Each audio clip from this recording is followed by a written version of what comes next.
प्रणाम दर्शकों। आप सभी का मेरे इस प्रतीक शुक्ला जोन आपके चैनल पे नए वीडियो में स्वागत है। आप सबको मेरी तरफ से बहुत बहुत प्रणाम।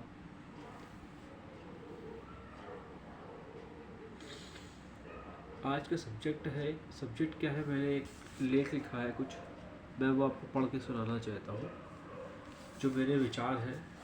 और उसका विषय है भारत की एक समस्या, भ्रष्टाचार। तो विषय है भारत की एक समस्या, भ्रष्टाचार। अर्थात मैं भ्रष्टाचार पे कुछ लेख लिखा है, इसे मैं आपके सामने पढ़ना चाहता हूँ। जिसमें भ्रष्टाचार मेरे निगाह से क्या है, या एक तरह की ये मेरी अभिव्यक्ति है जो मेरे मन में विचार आए हैं, मैं अपने व्यूवर्स से मैं इसे शेयर करना चाहता हूँ। तो मैं शुरू करता हूँ। उम्मीद है आपको इसमें कुछ मुझे रिस्पांस देंगे और मेरा चैनल पसंद आएगा, और आपके मिलने वाले भी मेरे चैनल को सब्सक्राइब करेंगे और मेरी बात को समझेंगे। ये वो बातें हैं जो मैं सोचता हूँ, लेकिन मैंने कभी किसी से कही नहीं। ये मेरे अंतर मन में थी, मैं इसको लिख करके पढ़ के आपको बता रहा हूँ कि मैं क्या सोचता था।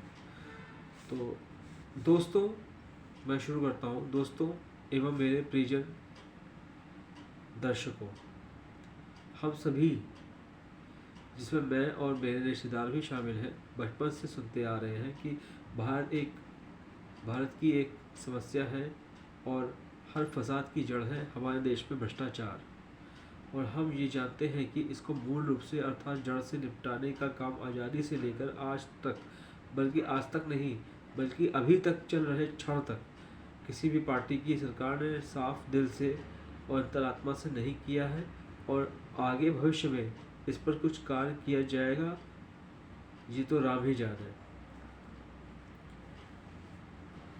क्योंकि भ्रष्टाचार हमारे देश में जड़ से कब तक और कैसे समाप्त होगा, ये तो हमारे देश की टॉप सीक्रेट कंपनियां, एजेंसियों के टास्क में भी शामिल नहीं है।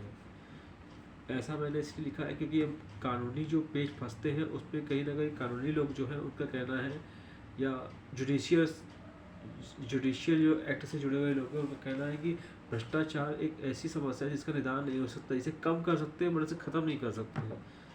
मतलब जो लोग अपराध के फील्ड में हैं, मतलब जो अपराधी को पकड़ना है, जुडिशरी, पुलिस, IAS, UPSC सब कुछ कर एग्ज़ाम पास करके पहुँचे हैं किसी ओहदे तक, उनका मानना ये है कि भ्रष्टाचार ख़त्म ही नहीं हो सकता। मतलब पहले ही मान लिया कि उनके पोस्ट में कोई ज्वाइन करने से कोई फ़ायदा नहीं है।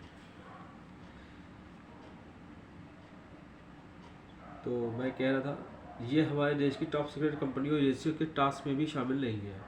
क्योंकि भ्रष्टाचार क्या है और ये किन हालातों में है, इसकी परिभाषा सामान्य जीवन में अलग है और हालातों के आधार पर अलग हो सकती है। इसका उदाहरण ये हो सकता है कि मान लीजिए कि कोई अनाज व्यापारी अपने तराजू में हेर फेर करके गलत तौल का माल बेचता है और अधिक मुनाफे को कमाने का प्रयत्न करता है, तो संवैधानिक रूप से उसे गलत तौल का माल बेचने का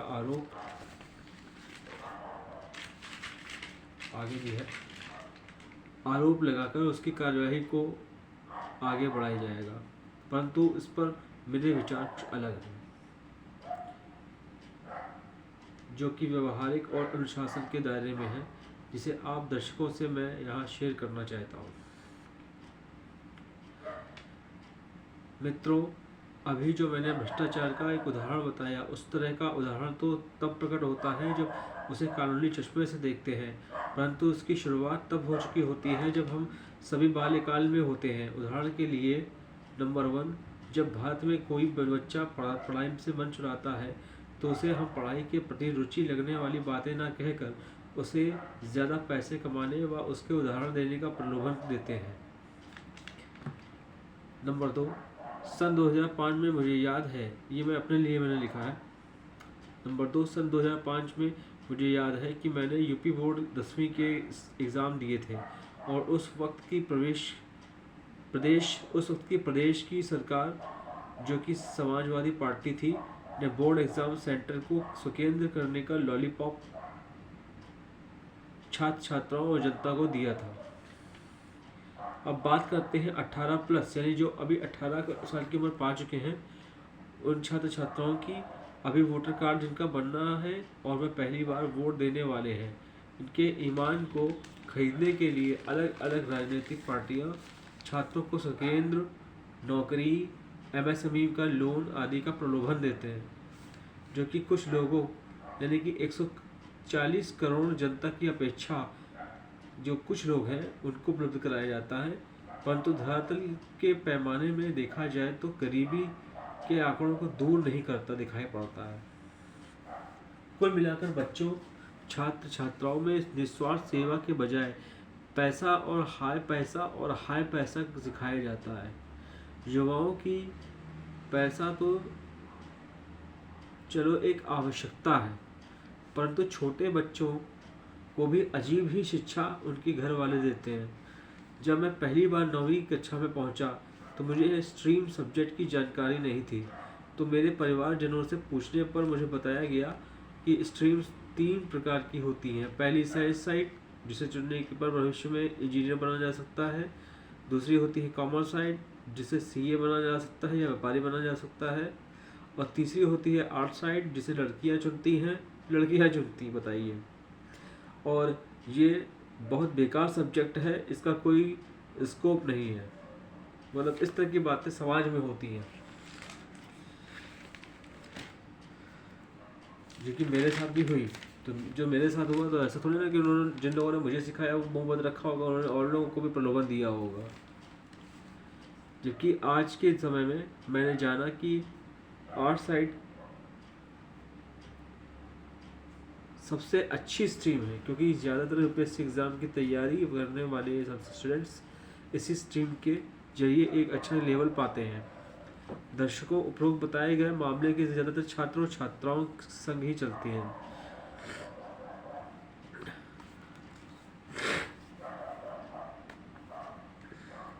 मैं अपनी बात को जल्दी से ख़त्म करके यही कहता हूँ कि विद्यार्थियों को पैसे कमाने की नहीं सोचना चाहिए, क्योंकि उनकी आवश्यकताएं उनके माता पिता या अभिभावक तो पूरा कर ही देंगे, लेकिन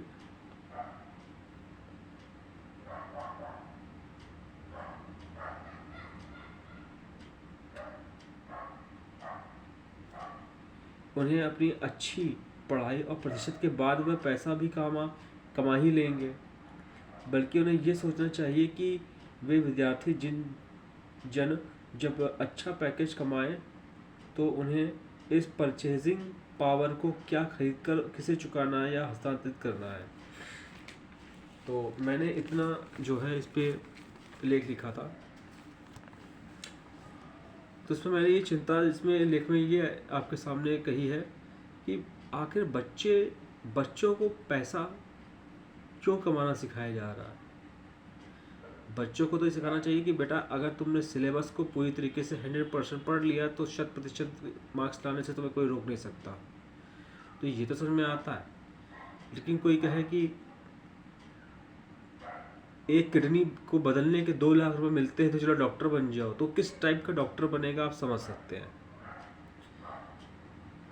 आप किसी को कहेंगे कि आर्ट साइड में पढ़ना नहीं पड़ता और उसमें कुछ भी लिखने से कहानी लिख देने से लोग पास हो जाते हैं, तो यह भी धरातल पर कहीं दिखाई नहीं देता कि ऐसा होता है। बल्कि आर्ट साइड में भी पढ़ना पड़ता है। और साहित्य तो एक ज्ञानप्रिय चीज़ है, ज्ञानवर्धक चीज़ है। साहित्य में ही कविताएं भी होती जिसमें आप गाना, कविता करना, डायरी लिखना, फिल्म लिखना, कहानी लिखना, ये सब चीज़ों को टास्क को पूरा करते हैं और एक अलग ही लेवल के फील्ड में आप जा सकते हैं। अब आज के ज़माने की अगर बात करें कि बच्चे लोग कहते हैं कि नौकरी नहीं, भाई साहब नौकरी कहाँ से होगी? नौकरी कहाँ से होगी? जब एक क्लास में 100 बच्चा है और 2 बच्चों को ये कह के फेल कर दिया जाता है कि वो तो कमज़ोर हैं इसलिए नहीं पढ़ पाए, क्योंकि उन्हें टारगेट पूरा करना है शिक्षकों को भी दिखाना है ना कि हाँ 2 बच्चे कमज़ोर हैं और हम उनको नहीं पढ़ा पाए। तो बाकी 98 बच्चे जो पढ़े, आज सुकेंद्र का समय है, स्वकेंद्र होता है, सबको 30-30 नंबर बोनस के मिलते हैं। तो ऐसे में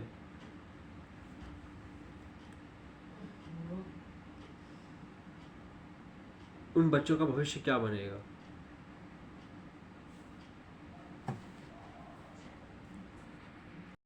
जो बच्चा पढ़ाई लिखाई पैसे के लालच में करेगा, वो हो सकता है कि अगर डॉक्टर बने तो हो सकता है कि वो शारीरिक अंगों की तस्करी करे। जो आदमी पैसे के लालच में नेता बनेगा वो घूसखोरी करेगा। जो अधिकारी बनेगा पैसों के लालच में वो भी घूसखोरी ही करेगा। तो अपने देश में जो भ्रष्टाचार है वो इसीलिए है क्योंकि बच्चों को सिखाया जाता है कि बेटा पढ़ाई अच्छे से करो तो पैसा अच्छा कमाओ। उसको ये नहीं सिखाना चाहिए, उसको सिखाना चाहिए कि तुम्हारे अंदर एक स्किल होना चाहिए, तुम्हें देश के बारे में कुछ जानकारी होनी चाहिए। अब उदाहरण के लिए मेरे नज़र में LLB से बढ़िया कोई डिग्री नहीं है। LLB से डिग्री ये है बच्चों के लिए कि शुरुआती तौर पर अगर वो LLB कर लेते हैं, मान के चलें कि उन्हें PhD करनी है, PhD लेवल की पढ़ाई करनी है, तो बीच में अगर LLB वो कर लेंगे तो वो कुछ खर्चा अपना निकाल पाएंगे वकील बन करके प्रैक्टिस करके। और जिसे अपने देश के संविधान के बारे में काफ़ी कुछ पता हो, उसको ये भी पता होगा कि इस देश में रहा कैसे जाए, यहाँ के नियम क्या हैं, कायदे कानून क्या है। तो ये तो मेरी अपनी बात है कि मुझे LLB पसंद है। हालांकि आजकल लोगों में इंजीनियरिंग का ट्रेंड बढ़ रहा है और बायोलॉजी की तो मैं बात नहीं करूँगा क्योंकि डॉक्टर हर आदमी नहीं बन सकता क्योंकि उसमें पढ़ना बहुत पड़ता है, पढ़ के समझते हुए पढ़ना पड़ता है। तो कॉमर्स भी लोग इसीलिए लेते हैं कि पैसा आएगा, अरे मैं CA बन जाऊँगा, ICWA बन जाऊँगा। देखिए बचपन की उम्र बहुत ख़तरनाक होती है, इसमें इंसान सपने बहुत देखता है, लेकिन जब नहीं पूरे होते तो सीधे वो अपराधी बनता है। मैं ये नहीं कहता कि सब अपराधी बन जाए, बने नहीं, लेकिन कुछ मेहनत तो चाहिए होती है पढ़ाई लिखाई में। लेकिन उस मेहनत के बीच में अगर आप ये सोचेंगे कि हमें पैसा भी मिल जाए तो आप पढ़ना पर छोड़ देंगे। आपका शोषण फिर नेता लोग करेंगे, वो आपको कहेंगे कि हाँ तुमको खर्चा पानी देंगे, आप खर्चा पानी लोगे और आप एक सोच पैदा कर दी जाएगी कि मैं तो दलित हूँ या मैं तो फलानी कास्ट का हूँ, मेरा तो कुछ हो ही नहीं सकता, हमारे लोग बड़े दबाए कुचले लोग हैं। ऐसा कुछ नहीं होता। आपने पढ़ाई की है तो आप राजा बाबू ही बनोगे, आप बेकार नहीं कहलाओगे। और जिसकी रोटी अगर एक जगह नहीं लिखी है तो दूसरी जगह लिखी होगी, उसको कहीं और जॉब मिल जाएगी। तो ये कहना कि आपको जॉब ही नहीं मिलेगी बिल्कुल गलत है। जॉब आपको कहीं भी मिल जाएगी, बस आप पढ़ते रहिए और पढ़ाई पूरी करिए। और मेरे माता पिताओं से एक बात है जो मैं कहना चाहता हूँ, वो ये कि अपने बच्चों को पैसे का प्रलोभन ना दें, उन्हें चीज़ों का दें। आप उन्हें लैपटॉप दे सकते हैं, स्कूटी दे सकते हैं, ये सब चीज़ें ऐसी जो एक बार खरीदने के बाद बार बार भी काम आती हैं और एजुकेशन में ही काम आती है। स्कूटी हो गई, साइकिल हो गई, ये तो वाहन है, तो जाने आने के काम आएगा। कभी कभी आप माता पिता भी इसे चला सकते हैं। लेकिन ये कहना कि बेटा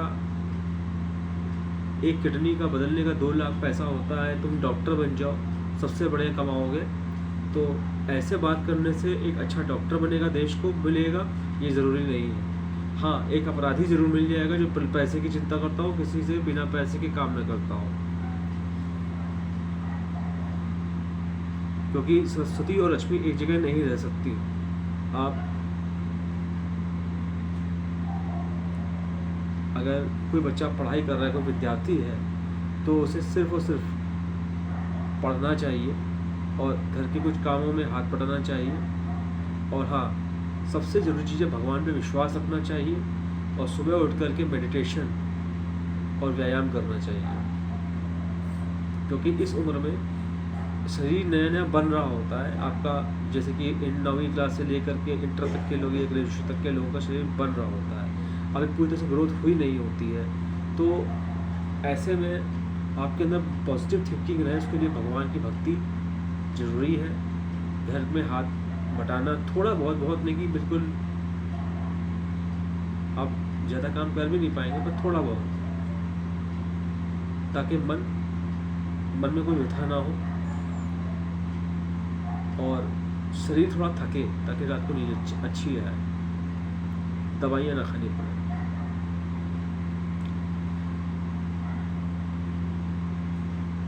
और मैंने इस लेख में एक चीज़ का जिक्र किया है जो मैंने अभी आपको सुनाया था कि परचेजिंग के पावर है। हाँ, परचेजिंग के पावर ही है। आपके पास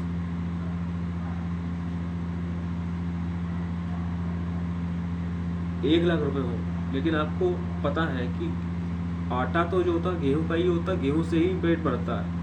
अब गरीब को भी उतने का पड़ेगा, अमीर को भी उतने का पड़ेगा।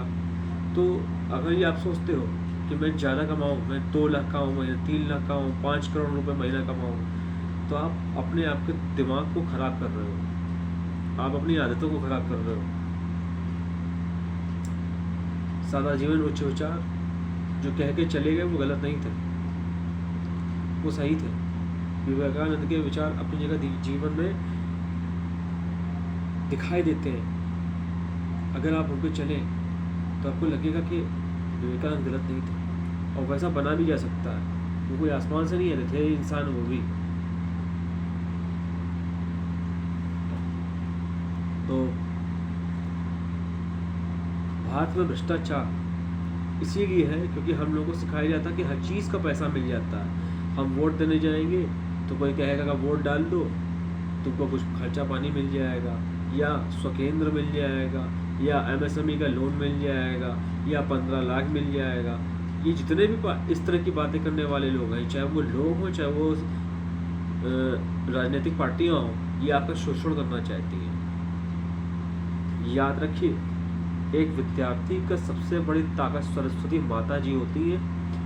और अगर आपने पूरा ज्ञान लिया है और आपने ज्ञान पा करके पैसा कमाना सीख लिया है तो आप भूखे नहीं मरोगे। हाँ, लेकिन ज्ञान पूरा होना चाहिए।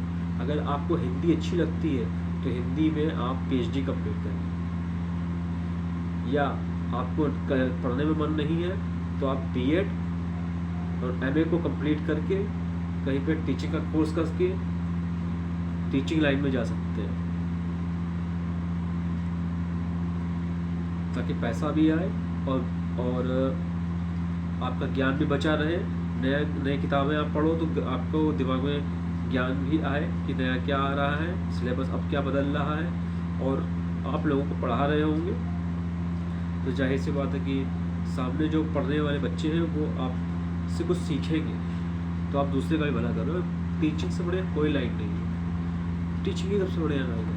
ये सॉफ्टवेयर इंजीनियर सब बेकार की चीज़ है, ये व्यवहारिक नहीं है। ये भारत के धरातल पर बिल्कुल भी ठीक नहीं है, बिल्कुल बेकार मैं तो उसको कहता हूँ। सबसे बढ़िया है भाई, अगर आपने मान लीजिए 1 करोड़ रुपये महीना कमाने में शुरू कर दिया, आप 1 करोड़ का करोगे क्या? रोज़ पनीर खाओगे तो कितना खाओगे, रोज़ देसी घी पियोगे तो कितना पियोगे, रोज़ शहद पियोगे तो कितना पी लोगे, कितने डब्बा। तो जो लोग आपको इंटेलिजेंट बता करके आपको नौकरी पे रख रहे हैं और 1-1 करोड़ रुपये सैलरी दे रहे हैं, वो आपका शोषण करना चाहते हैं, आपके दिमाग का शोषण करना चाहते हैं। वो आपका दिमाग ले लेंगे, अपने काम में लाएंगे, आपको 1 करोड़ देंगे और खुद कई 100 करोड़ रुपये कमाएंगे। तो अपनी ताकत को पहचानिए। आप स्टूडेंट हैं और मेरा ये वीडियो मोस्टली स्टूडेंट्स के ही लिए है, क्योंकि भारत में भ्रष्टाचार उसी दिन ख़त्म हो जाएगा जिस दिन नेता लोगों से यहाँ के छात्र छात्राएं अपने आप को बचाने में कारगर हो जाएंगे। बस मैं यही कहना चाहता हूँ। और